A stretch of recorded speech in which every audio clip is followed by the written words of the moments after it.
The views and opinions expressed on Lockdown Radio should not be considered expert advice. I'm just a dumb electrician who likes to laugh at his own jokes. Enjoy the show.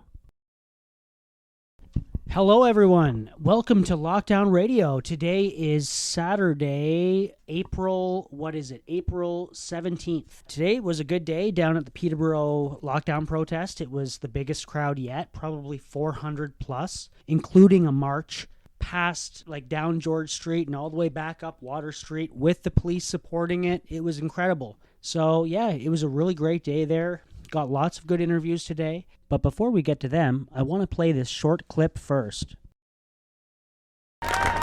We are your customers. We want you to open up. Open up. Take the ticket. They say we're going to shut you down. If they open everything up at once, they can't stop us. We are the alphas. We are the alphas with the money. We are the alphas with the training. We are the people that are going to get this thing finished.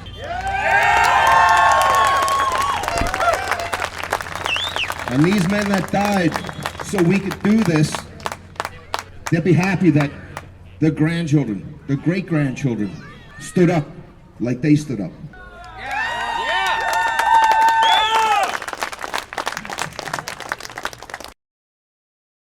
That was Neil. He's retired from the Army, he served 2 tours of duty in Afghanistan, and he's a big advocate for small business in Peterborough.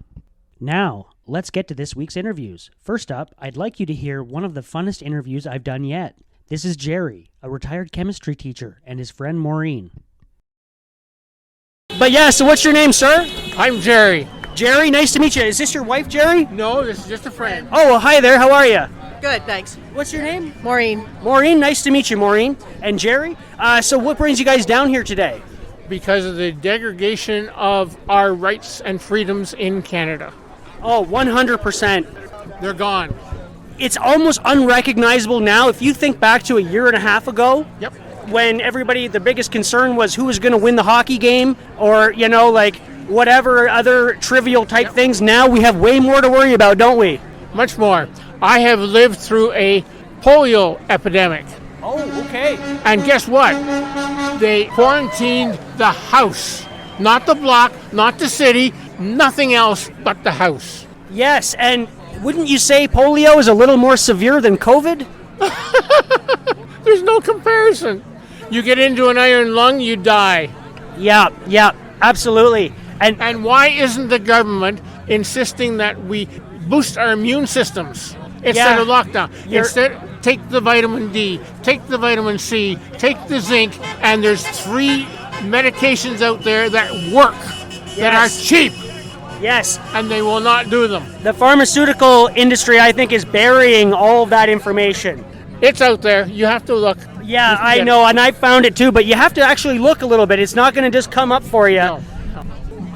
And about the immune system too, what I've been looking into a lot lately is stress and the effect that stress has on not just your immune system. It depresses the immune system. It absolutely does, and not only that, it exacerbates every other disease known to man too. Yep. So what are they doing, stressing us out like this? Do you think that that's on purpose? Oh, yes. Have you not heard that we're trying to depopulate the world? I had that feeling, yes I did. And Bill Gates is one of the instigators of that? Absolutely, yeah. That's it's crazy that the people who are advocating for depopulation are the ones who we're trusting with all the solutions for this. Can I read something I just posted on Facebook? Absolutely, Maureen, absolutely. People just don't get it. We're getting sicker with more deaths because of the poisons they have been hitting us with. GMOs in the food, fluoride in the water, chemtrails in the air, 5G, and now fear porn through the media. Are you starting to see the program yet? Now they're using us as guinea pigs for their jabs. We're being poisoned from every direction. Clue in, folks, or there will be no return. Very well said. That's great. Where can people find that, Maureen? Is that on Facebook? Yeah. Okay, good. Well, thank you very much, guys. It was great talking to you. All right. Thank you. Next, we have a group of guys who came out to stand up for their rights and to support small business. This is Wes, Jordan, Connor, and Jake. Lockdown Radio. All right. Is that your own broadcast? Yes, it is. Yeah. So, okay, here we are down at the Peterborough lockdown protest. What is it today? April the 17th? Yeah. Okay, so, and I'm joined with Wes, Jordan, Connor, And Jake. and Jake. Nice to meet you guys.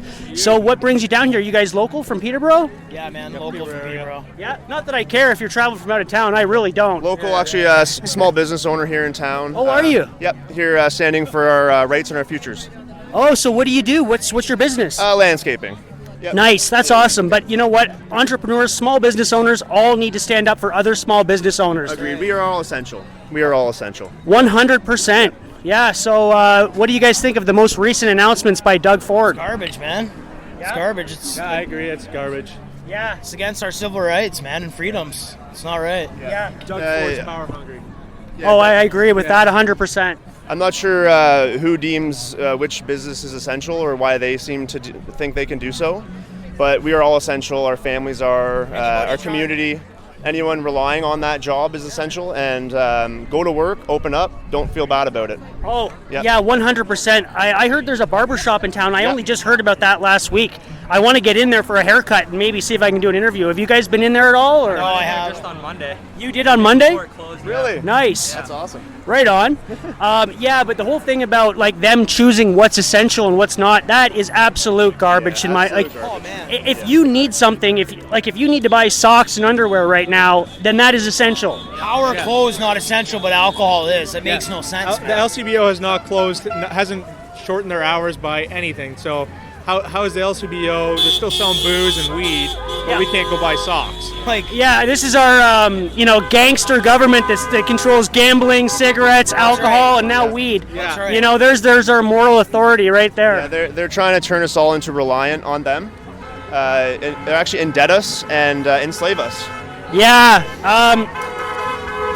When this all kind of started, I remember that they were offering actually loans to businesses that were forced to close, and they said, "Oh, and we're going to give you favorable rates." What an insult is that? Yeah, and have you heard anything about loans or anything like that in the last 3 to 4 weeks? Well, there is some debt consolidation thing that I saw pop up on my Instagram. It had Justin Trudeau's face on it, so I knew it was garbage. Again, they want to indebt us, and they'll give you loans to the moon, but it comes with a price, man. comes with a price. There you go. Yeah. Yeah. No, that's awesome.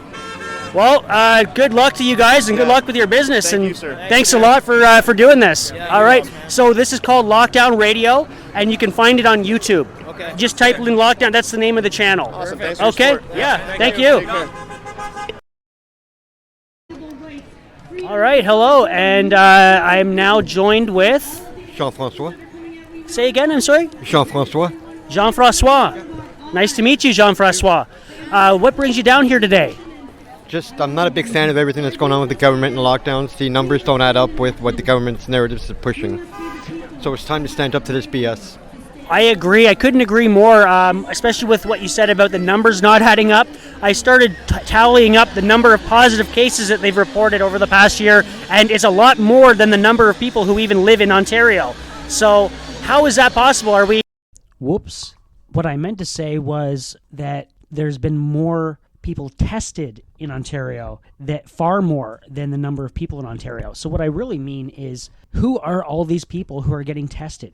60,000 people a day have been getting tested for the last year. That's crazy. I don't really know that many people who regularly get tested, so it seems odd to me that somehow 60,000 people are doing this every day. I wonder who these people really are. Are they paid professionally? Are they professional testers? Do they show up every day to be tested? I don't know. It's weird. I don't know who these people are. But when you add that up, 60,000 people over the course of a year and a bit, it's like over 20 million people. So it's like, that's more than the population of Ontario itself. So there's a lot of repeat offenders here, I think. And you know what? If you have had COVID once or even now twice or 3 times, should your numbers even be counted anymore in the case numbers? Like, shouldn't they just tell these people, okay, yeah, this is your 3rd time having COVID. Go home now, please. We don't care anymore. Yeah, you've had it 3 times. You're still fine. So move on. Like, don't bother us with your runny nose anymore. Stop wasting the government's money. That's what they should tell these people. Anyway, that's what I meant to say. Sorry, made a mistake. Let's get back to the interview. With what you said about the numbers not adding up, I started tallying up the number of positive cases that they've reported over the past year, and it's a lot more than the number of people who even live in Ontario. So how is that possible? Are we counting people's cases twice sometimes, do you think? I have no idea how they're doing it. I just know the numbers don't add up to even coming close to what they're trying to push, regardless of what they're trying to say. Yeah, in reality, when you look outside, when you look around, the world looks a lot better than as they reported on the 6 o'clock news, wouldn't you say? Oh, 100%. I wouldn't have any arguments with that in any way, shape, or form. Yeah. My only argument is why are they saying cases, why they're reporting cases and yet not reporting deaths or actually breaking down what the cases are. 100%. If they want to report cases, tell us how many are actually full COVID, how many are actual partial COVID with comorbidities, or how many are actually related to other issues. Yeah. And why are the cases going up, but yet the deaths are remaining stagnant? Well, some of the experts, I think, are saying that what that means is that we are in an endemic, meaning the pandemic has been over, and now what we're just seeing. Were ever in a pandemic. Yeah, you could be right there too. I wouldn't. I think you could make a good argument for that. Well, if you compare it to the Spanish flu at 5-point-something% compared to what it is now, which is less than 1% worldwide, they have a lot more explaining to do. Yeah, and then when you look at the actual mortality rates, there doesn't even seem to be very many excess deaths at all. Not compared to the last 5 years. No. Yeah, absolutely. They're on par with the previous flu seasons, so it doesn't make a difference. Yeah, so what do you do for a living? I am ex-military. Okay, that's it. Yeah, well, I'm also a robotics engineer. Okay. Wow, okay, that's very impressive. Or was, no longer anymore because of being sick, but... Yep, but did you do that with the military? Nope. No, so that was independent after the Yes. military. Okay, very interesting. And how would you say the lockdowns have affected you in the last year? Me personally, they haven't really affected me except for my medical doctors. I Okay. can't actually see them in person. They're all phone calls, and phone calls don't do justice when it comes to the condition that I have. Yeah, Not with Crohn's, because... Yeah, it's a shame that that everything is going online now, and that seems to be the trend. I think they're trying to reduce the healthcare budget by just pushing everything to online, and pretty soon you're going to have some AI robot treating you over the phone. Yeah, but the AI robot or the online or telehealth or whatever system you want to look at it is not going to be able to look at you and say, yeah, you don't look right. Yeah, it's always just going to be making assumptions. We tend to give too much credit to all these AI things. We think that they're so great, but human-to-human connection is something that can't be beat. It can't and won't be beat. Yeah. None of this is adding up to making any sort of sense. Yeah, and you know what? No matter how much you've been affected in any way, everybody is affected because this is our country, and our country is being hijacked away from us right before our eyes, it seems. That's what it looks like. I'm glad to see this many people down here. I'm hoping to see a lot more personally, but yeah, only time will tell, right? I'm happy to see this, and yeah, I agree. I would love to see double, 10 times this by the end of the summer. But that'll never happen. Yeah, that's right. But you know, sorry, that's not Corona. I'm not worried. The more people come down here, the people who are conformists, the ones who walk around wearing masks, that's what I call them. I think they're just conformists. I think scared. Yeah. I think eventually they'll conform to this. If they see enough people down here. What happened in Germany? Is that what happened there? Back a long time ago. During the Hitler era and the Gestapo and everything else. Okay. Yeah, but they can. You know, they all lived in fear and, we're afraid of this, we're afraid of that. If we don't do this, we're going to lose that. Yeah. We're definitely headed down a scary path. Put A and B and C together, you're going to add up. It all adds up to what's happened in the past. History repeats itself. That's right. I've heard that history, even if it doesn't necessarily repeat itself, it rhymes with the past. Exactly. Yeah. Well, that was great. I'm glad to talk to you, Jean-Francois. And so you can check this out on YouTube. It's called Lockdown Radio. Mm-hmm. Just type that in, and that's the name of the channel, and you'll see a bunch of videos. No worries. Anytime. Okay, thanks a lot. Take care. All right. Okay, down here at Confederation Park, and I'm joined with... Jerry. Jerry. That's the second Jerry today. Nice to meet you, Jerry. I think we're all just using that name. Perfect. Yeah, you don't have to give me a real name. You don't have to do any of that. But basically what we're just kind of asking is, how have the lockdowns affected you in the last year? Well, I haven't been able to see my father very much and help him take care of his home. I haven't been able to see a lot of my family who's really scared of the virus. I haven't seen my sister in over a year. I haven't seen a lot of friends that I used to spend time with. I would say that those are some of the things. I've had to make a lot of adjustments at work to help to take care of my son, who, because of the lockdowns. I've seen the degradation of my downtown and my city here in Peterborough. A lot of the businesses have gone out. There's just every time I go for a walk downtown, I see another store is closed, and it seems like this government overreach that started as a 2-week to flatten the curve has turned into over a year now. It's just nobody could imagine that all this would have happened a year ago or 2 years ago, that the government would come in and tell us that we can't leave our homes and that we can't camp and that we can't go visit family and that we can't have birthday parties for our children and that we can't run our businesses. And it's enough is enough. It is such an unprecedented time. And like you were talking about with family and friends who are very scared, it's hard because so many family and friends have now been separated from this because it is so divisive. This virus and all the policies and mandates that go with it are all incredibly divisive. And I sometimes wonder if that's somewhat of a point of this, is to divide people. Well, obviously it polarizes people. This is you're either on the side of the lockdown, you're either on the side of the mask. It's just another way to divide the population. And like in other issues that you have with family, you don't really you could not talk about it at Christmas dinner. This one is you don't show up at Christmas dinner, and that's a huge difference because it's got people polarized passionately to the point where their family is being ostracized.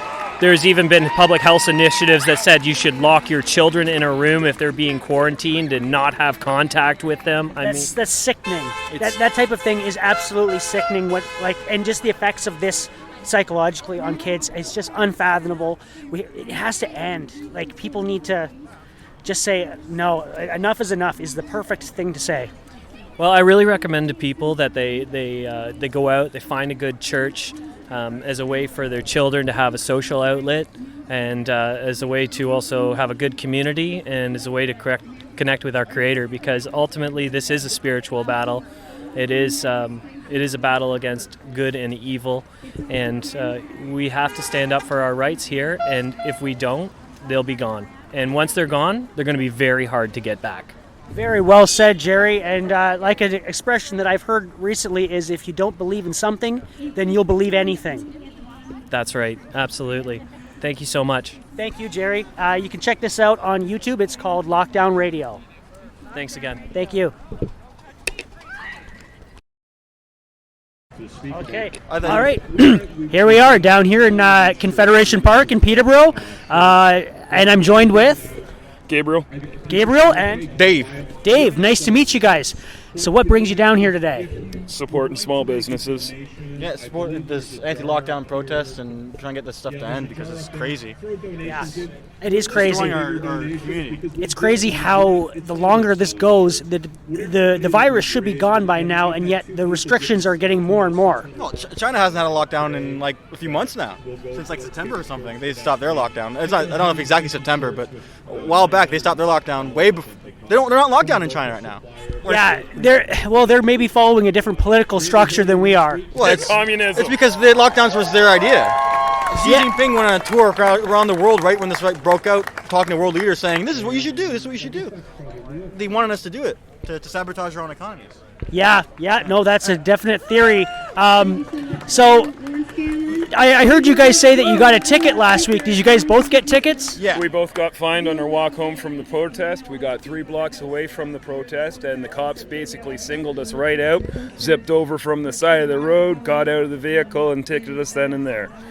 At the time, they ticketed us under 2 totally different acts. They didn't even stay consistent with what they were doing at the time. I got ticketed underneath. Okay, you brought yours with you, did you? So we brought both of ours. I want to see these. I haven't got one of these yet. The last ones I've seen, though, were always yellow. These ones are blue. Yeah, I got $880 for failing to comply with continued section 7.02 Order Reopening Ontario Act is what I got. Okay, and what did you get? Meanwhile, I got nailed under the Emergency Management and Civil Protection Act, so they're not even fining you under the same thing. Wow, and you guys were walking together, obviously. We're from the same household, too. And yet 2 different crimes, 2 different fines. Yeah, and we live in the same house. Like, again, he's my roommate. Yep. We came down here supporting this thing together, and, And then, it's not even consistent. and then the examiner had the gall of implying that we were organizers.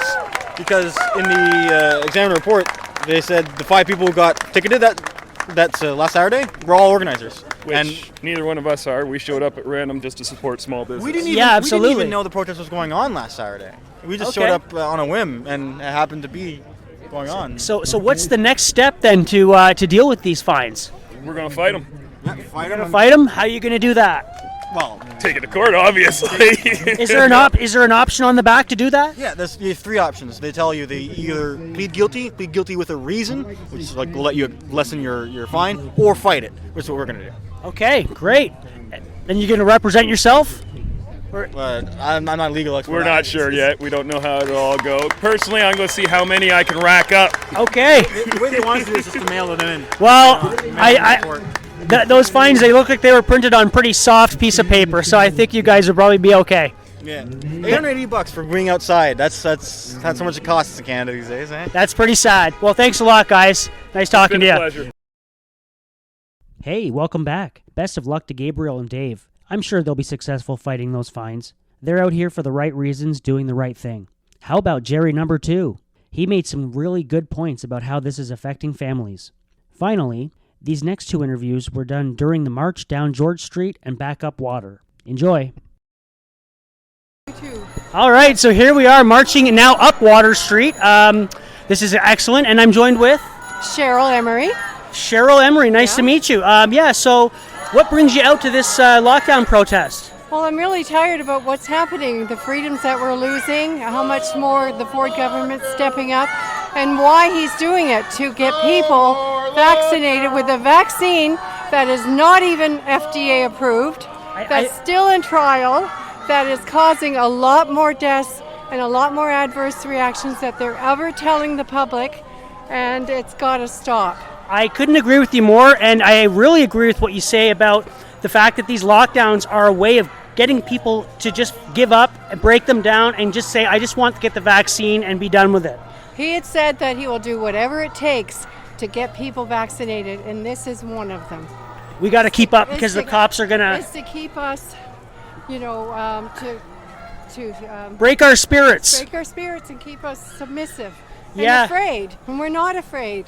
Well, interestingly enough, I'm sure you've probably heard of this too, but the Ontario Nurse Association in 2014 and 2018, they had their lawsuit where they were trying to impose masks on any nurse who didn't get the flu vaccine.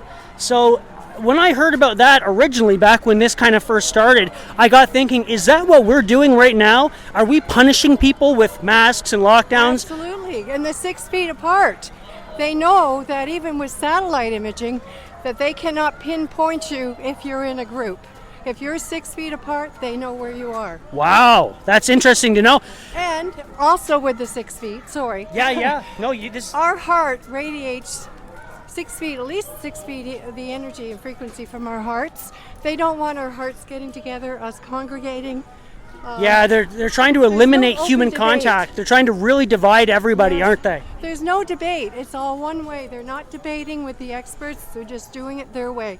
And there is an agenda, and people need to wake up to that. Absolutely, Cheryl. That's amazing. Thank you very much. Check this out on YouTube. It's called Lockdown Radio. Okay. Thank you. Okay.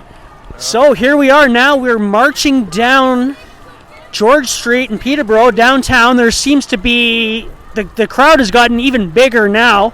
I'm walking here with, what is your name, sir? Pete. Pete, nice to meet you, Pete.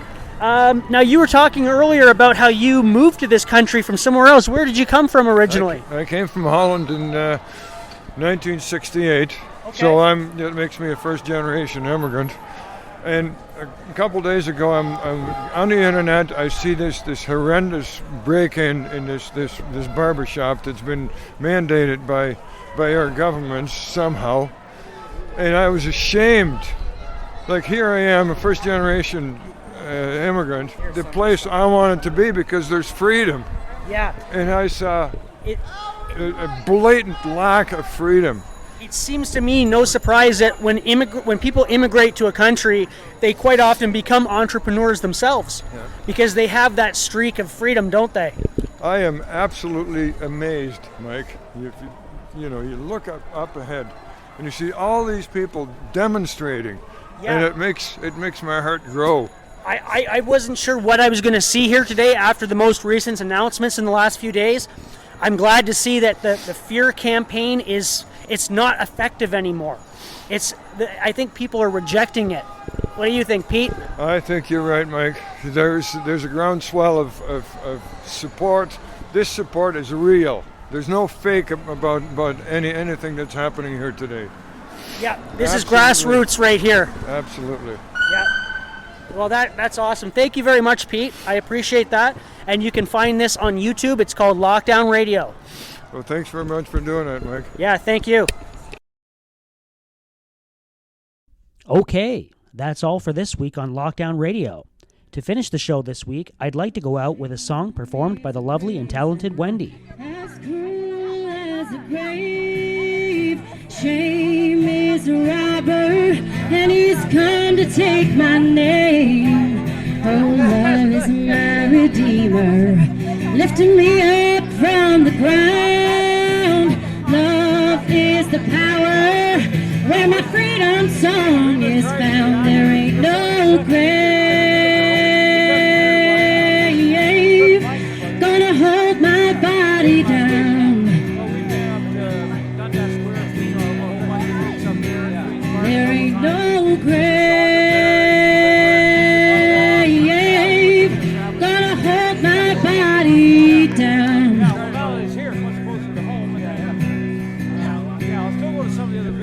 Oh, fear is a liar with a smooth and velvet tongue. Yeah, fear is a tyrant, always telling me to run. Oh, love is a resurrection, lifting me up from the ground. Love is my weapon, I'm gonna take my giants down. There ain't no grave gonna hold my body down. There ain't no grave gonna hold my body down. Oh, there was a battle, a war between death and life, and there on a tree, the Lamb of God was crucified, and he went on down to hell. Yeah, he took back every key. He rose up as a lion. Yeah, he set my captives free. There ain't no grave. There ain't no grave gonna hold my body down. There ain't no grave gonna hold my body down. Thank you guys so much for coming. Thank you. We need to keep doing this. Please don't leave any garbage, and let's